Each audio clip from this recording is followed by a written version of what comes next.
इस्लामाबाद में लाकानूनियत और bad governance है। CDA का चपरासी सरकारी जमीनों पर कब्जा करा देता है। माहौलियाती आलूदगी से मुताल्लिक आज खुद नोटिस की समाअत के दौरान चीफ जस्टिस के रिमार्क्स। सुप्रीम कोर्ट ने चेयरमैन CDA और मेयर इस्लामाबाद को कल तलब कर लिया। इस्लामाबाद को आलूदगी से पाक करने का रोड मैप भी तलब।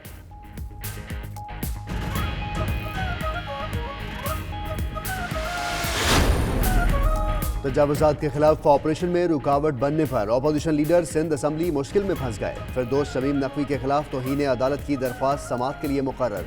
सुप्रीम कोर्ट कराची रजिस्ट्री में समाअत 6 मार्च को होगी। साबिक वज़ीर बल्दियात सईद गनी और senior member board of revenue Qazi Shahid Parvez के खिलाफ तौहीन अदालत की दरख्वास्त भी इस समाअत के लिए मुकर्रर।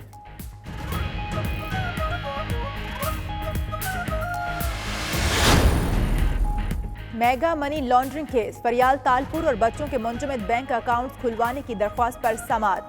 फरियाल तालपुर और उनके बच्चों के टैक्स रिटर्न्स की तफसीलात एहतसाब अदालत में पेश। फरियाल तालपुर के ज़राए आमदन से मुतालिक रिकॉर्ड भी जमा। इस्लामाबाद की अदालत ने नैब से जवाब तलब कर लिया। समाअत 10 मार्च तक मुलतवी।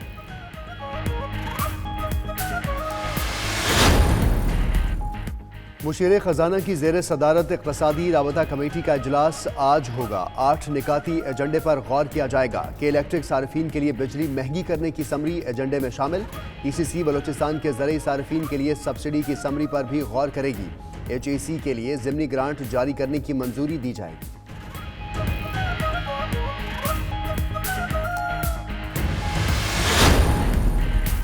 वज़ीर आज़म के आबाई हल्के मियांवाली में ज़िले इंतज़ामिया और महकमा जंगलात ने गफलत की इंतहा कर दी। कुंदिया जंगल में लगाए गए पौधे देखभाल न होने और पानी न मिलने पर मुरझा गए। इमरान खान ने 10 बिलियन ट्री सोनामी मंसूबे के तहत कुंदिया जंगल में शजरकारी का इफ्तिताह किया था। 23 मार्च को 10,000 एकड़ पर पौधे लगाए गए थे।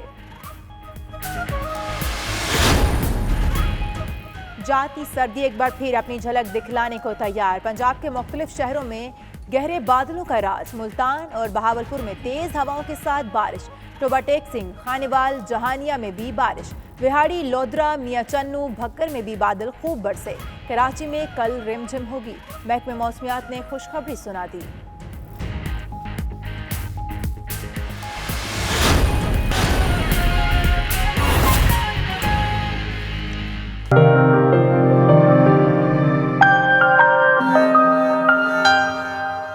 साबिक वज़ीर आज़म नवाज शरीफ के साहबजादे हुसैन नवाज का कहना है कि नवाज शरीफ की बीमारी पर शुबा करने वाले माजी में उनकी वालिदा की बीमारी पर भी शक करते रहे, लेकिन बाद में उन्हें माफ़ियाँ मांगनी पड़ी।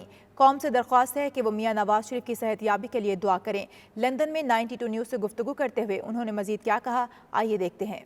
जहाँ तक हुकूक का ताल्लुक है, ये सितम ज़रीफ़ी ये है कि मेरी वालिदा साहिबा जो है वो उनकी बीमारी पे भी इसी किस्म के जो है शकूक का इजहार करते रहे, लेकिन पर उसके बाद में खुद ही जो है ना कुछ लोगों ने बल्कि इस पर माजरत भी की। मैं अब क्या जो है ना इस चीज़ में जाऊँ, लेकिन बात यह है कि क्या आप बतौर मीडिया मियाँ साहब को फॉलो नहीं करते रहे जो है ना अपना उनके अस्पतालों में?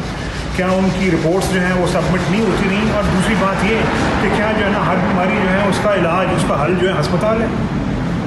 उनका जो है कितना इलाज हुआ है, कितने डॉक्टर्स के पास गए हैं, कौन कौन सी दवाइयाँ जो है बदली गई हैं उनकी, और कौन कौन सा जो है ना उनका इलाज होता रहा है जो है?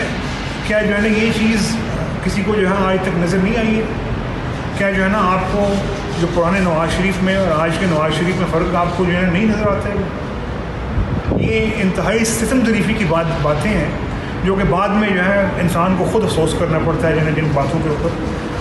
मैं ये आज भी जो है ना मैं कौम से इस दुआ की दरख्वास्त करूँगा कि अल्लाह ताला जो है उनको सेहत तंदुरुस्ती अता फ़रमाए, उनको अल्लाह ताला दराज़ी उम्र अता फ़रमाए। और बेशुमार मैसेजेस आते हैं, बेशुमार दुआएं मौसूल होती हैं हमारी दोस्तों की जानिब से, कौम की जानिब से।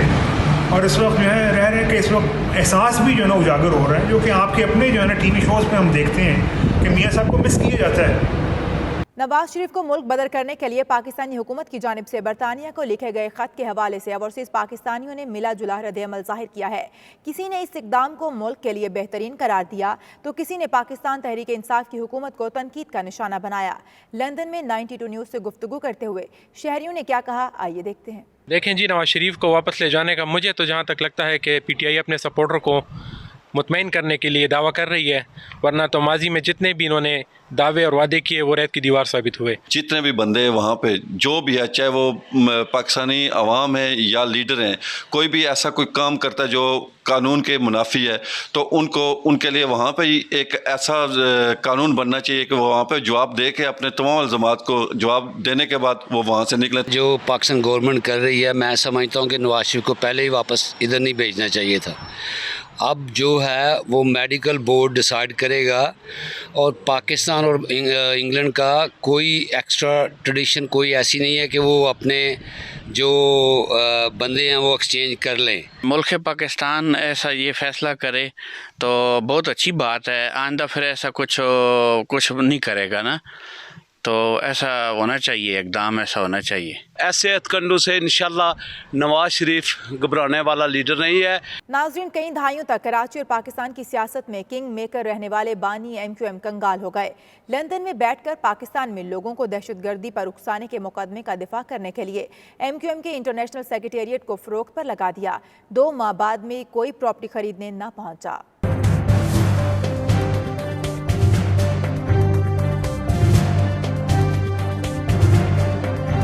लंदन में MQM का इंटरनेशनल सेक्रेटेरिएट किसी दौर में सियासी और तंजीमी सरगर्मियों का गढ़ था। इस सेक्रेटेरिएट में बैठकर बानी MQM कराची शहर की सियासत की डोरें हिलाया करते थे, और आज नौबत यहाँ तक आन पहुंची है कि वो पाई पाई के मोहताज हो चुके हैं। उनके पास ओल्ड बैली की अदालत में अपने खिलाफ दर्ज मुकदमात लड़ने के लिए पैसे नहीं हैं, इसलिए उन्होंने MQM का इंटरनेशनल सेक्रेटेरिएट फरोख्त करने का इश्तेहार लगा दिया है। मीडिया के मुताबिक इंटरनेशनल सेक्रेटेरिएट को 10 लाख पाउंड में फरोख्त पर लगा दिया गया है। इस सेक्रेटेरिएट में 6 कारें पार्क करने की गुंजाइश है। ये एजवेयर अंडरग्राउंड स्टेशन से चंद कदम के फासले पर वाक़ है। इसमें पैसेंजर लिफ्ट, रिसेप्शन और एयर कंडीशनिंग का निजाम मौजूद है। ये ऑफिस कई हफ्ते से फरोख्त के लिए पेश किया गया है, लेकिन 2 माह का अरसा गुजरने के बावजूद अभी तक किसी खरीदार ने राब्ता नहीं किया।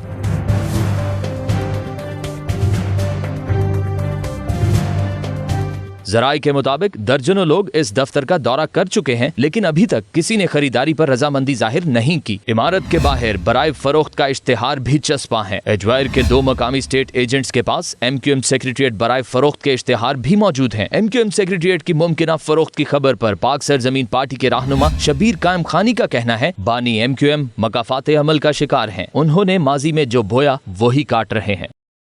माहिर कानून बैरिस्टर अमजद मलिक का कहना है कि बरतानिया में इमिग्रेशन में पॉइंट सिस्टम से एशियाई लोग भरपूर मुस्तफ़ीद हो सकते हैं।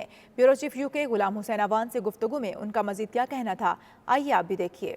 ब्रेग्जिट के बाद ला मुहाला मिलियंस ऑफ पीपल जो है वो यूरोप वापस जाएंगे और वहाँ से लोग यहाँ आएंगे, तो यहाँ पे शॉर्टेज जो है एम्प्लॉयमेंट होगी, शॉर्टेज कैटेगरीज होंगी जिसमें आपको मुलाजमतें देनी पड़ेंगी लोगों को बाहर से, क्योंकि आप यहाँ के अवेलेबल जो कमोडिटी है उससे वो फिल नहीं कर सकेंगे। जैसे नर्सें हैं, हॉस्पिटल इंडस्ट्री है, टूरिज़म इंडस्ट्री है, IT इंडस्ट्री है, साइंस एंड रिसर्च है।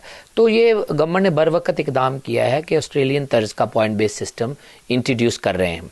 उससे जो इंडिया है वो 70 पॉइंट जो दे रहे हैं उससे ऑलरेडी जो है वो आसान हो रहा है सिस्टम, लेकिन मेरे ख्याल में और भी आसान करना पड़ेगा। जैसे शॉर्टेज ऑक्यूपेंसी में यहाँ पे जो हॉस्पिटैलिटी इंडस्ट्री है उसमें बहुत ज़्यादा स्कोप है कि आप साउथ एशिया से लोगों को आसानी से लेके आ सकें।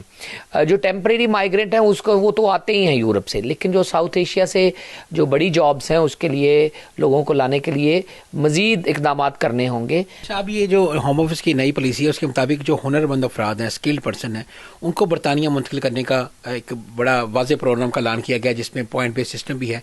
इससे किस तरह आप समझते हैं लोग फ़ायदा उठा सकते हैं? देखिए, वो 70 पॉइंट उन्होंने रखे हैं, उसमें ज़्यादातर वो कर रहे हैं कोशिश कि जिन लोगों ने PhD की है उनको ज़्यादा नंबर मिलेंगे। अच्छा, ये जो यहाँ पर यूरोपीय यूनियन के जो लोग यहाँ पर मौजूद हैं वो 2020 की 31 दिसंबर 2020 तक जो है वो अपनी यहाँ पर स्टेटस के लिए दरख्वास्त दे सकते हैं। उनके लिए भी कोई पॉलिसी का ऐलान हो रहा है? उनके लिए बाकायदा कानून बनेगा ना कि जो लोग ऑलरेडी ब्रेग्जिट से पहले यहाँ मौजूद हैं, रेगुलराइज कर लिया है या नहीं किया है, उनके लिए उन्होंने बड़ा आसान सा फ़ोन के ऊपर, एंड्रॉयड के ऊपर और आसान सा उन्होंने तरीका रखा है कि आप अपने आप को रजिस्टर कर लें। ये तो वो आप वकील के ज़रिए या सिटीज़न एडवाइस ब्यूरो के ज़रिए अपने आप को रजिस्टर कर लें कि हमने ब्रेग्जिट के बाद यहाँ रहना है, ताकि वो उनके गवर्नमेंट के डाटा में हो। लेकिन उनके लिए शॉर्ट टर्म, लॉन्ग टर्म और नेशनैलिटी के लिए पॉलिसी बनेगी कि वो जब तक यहाँ रहेंगे, अगर क्वालिफाइड हैं पुराने कानून के तहत, तो वो 5 साल पूरे करके परमानेंट रेजिडेंसी इख्तियार कर सकेंगे। और इसके साथ ही न्यूज़ बुलेटिन अपने इख्तिताम को पहुंचा। बाखबर रहिए और देखते रहिए 92 न्यूज़ यूके।